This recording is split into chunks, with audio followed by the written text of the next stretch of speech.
और हमारे जितने इस प्रोग्राम को कराने वाले हमारे मेंबरान, अध्यक्ष, कमेटी के जितने भी लोग हैं, इस पंचायत के मुखिया, समिति मेंबर जो भी हैं, मन संचालन कर रहे हमारे मुफ्ती साहब, मुखिया अनवर साहब हैं, अशरफ साहब हैं, आबिद साहब हैं, बहुत लोग हैं। बाकी इस पंचायत से आए हुए सभी हमारे चाहने वाले बिरादरान इस्लाम, हमारे गार्जियन, हमारे युवा साथी एवं यहाँ के इलेक्ट्रॉनिक मीडिया एवं प्रिंट मीडिया और एवं सोशल मीडिया, अभी हमारे मुफ्ती साहब और बहुत सारे पहले बोल चुके हैं वक्फ बोर्ड पर कि वक्फ बोर्ड बिल को वापस सरकार को लेना होगा। अगर नहीं लेंगे तो हम लोग इस प्रोटेस्ट को, इस धरना को हम लोग नहीं छोड़ेंगे। चाहे यह धरना हम लोगों को या मजगमा से हो, या कस्बा से हो, या जिला से हो, या पटना से हो, या दिल्ली से हो, हम लोग वहां तक जाने का काम करेंगे जब तक इसका वापसी नहीं होगा। इंशाअल्लाह। हम एक बात बोलना चाह रहे हैं आप लोगों के बीच कि अभी हमारे देश के प्रधानमंत्री जो विदेशों में जाते हैं, मैं ज्यादा इस पर टिप्पणी करना नहीं चाहता हूं, वो कई बार बोल चुके हैं कि हम 56 इंच का सीना लेके हैं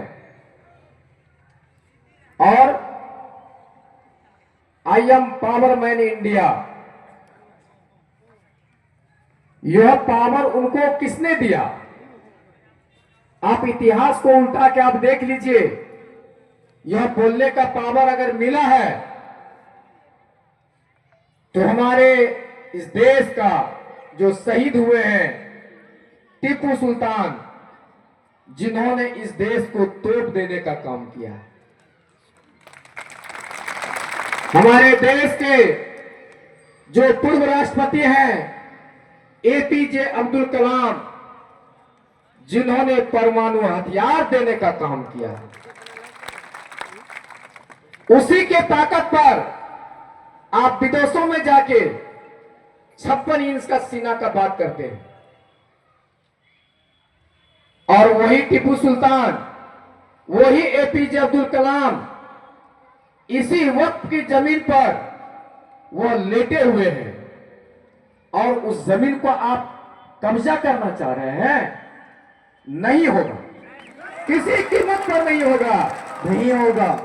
जो देश को कुर्बानी दिया है, बलिदान दिया है, हर चीज दिया है और परमाणु शक्ति से जो है उसको ताकत दिया है, तोड़ से ताकत दिया है, वो हमारे कौम, हमारे मुसलमान इसी मिट्टी में लेटा हुआ है। आज उस कब्र को आप खोदना चाहते हैं, हम किसी भी कीमत पर उसको खोदने नहीं देंगे। और एक चीज जानिए कि हमारे अभी मुफ्ती साहब बहुत बात बोले हैं। हम लोग नहीं, हम खुद दीन से महरूम लोग हैं। दीन पर जो है जितना हमको अमल करना चाहिए, झुकना चाहिए, हम खुद नहीं कर पा रहे हैं। लेकिन आप लोगों को, क्योंकि दीन वाले के साथ में घूमते हैं, वकील के साथ घूमते हैं, दरोगा के साथ घूमते हैं, कलम में पावर नहीं हो, लेकिन वकील का कानून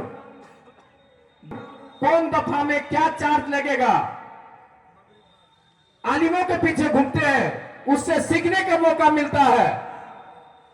तो इससे साबित होता है कि आप दीन के प्रति 100% झुकिए, खुदा आपको मदद करेगा। उसके साथ साथ दुनियावी को भी देखना होगा। आप एक चीज देखिए, अभी मजगमा है, बड़ा ईदगाह है, कस्बा है, बहुत जगह है, आप देखे होंगे मोबाइल का दुकान है, टाइम नहीं है, बहुत बात बोलने के लिए हम निकले थे, टाइम नहीं है। मोबाइल का दुकान है, ट्रैक्टर गैरेज है, बहुत सारा मिस्त्री का, पंपिंग सेट मिस्त्री है, सब कुछ है। लेकिन उसमें जाकर आप देख लीजिएगा कि 60 से 70% लोग मिस्त्री का काम, चाहे जिस काम का, जो मशीन को बनाना, जो लैपटॉप को बनाना, जो मोबाइल को ठीक करना है, वो हमारा कौम का बच्चा काम करता। क्या करता कि नहीं करता? अगर हमारा कौम का बच्चा उस काम को कर सकता है, जिन्होंने मोबाइल को बनाया, जिन्होंने मोटर को बनाया, जिन्होंने पंपिंग सेट को बनाया, वो इंजीनियर बनाया है, और उसको ठीक करने का काम हमारे बच्चा कर रहे हैं। क्योंकि हम लोग अपने बच्चे के पीछे तालीम, एजुकेशन नहीं दे पाते हैं। अगर उसको सही तालीम, एजुकेशन, अगर पढ़ाई देंगे तो वो मिस्त्री नहीं बन के वो इंजीनियर बनेगा। जब इंजीनियर बनेगा तो यह दिन, आज वक्त बोर्ड बोलते, कल कौन कौन बोर्ड होगा आपको पता नहीं है।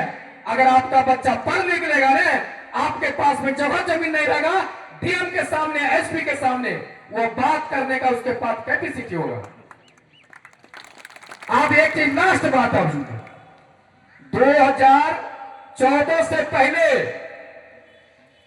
इस देश में राष्ट्रपति भी हमारे हिंदू बिरादरी के थे, प्रधानमंत्री भी हमारे हिंदू समाज के थे, मुख्यमंत्री भी हमारे हिंदू समाज के थे। यह एक मजाकिया तौर पर हम बात बोल रहे हैं।